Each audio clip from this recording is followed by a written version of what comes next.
nữ bây giờ thông minh với học cao, chẳng kém ta đâu nam nhi chớ xem thường.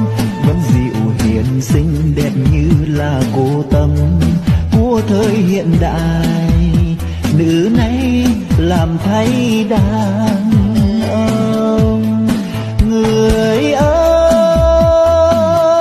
phụ nữ Việt xinh tươi, nay đẹp nét đẹp người, ai ai cùng mến.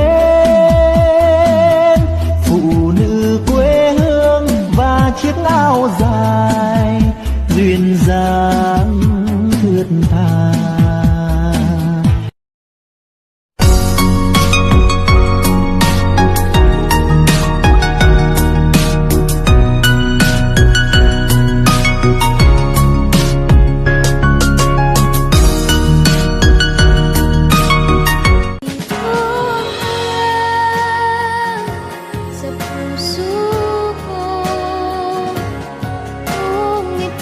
Pag-ibig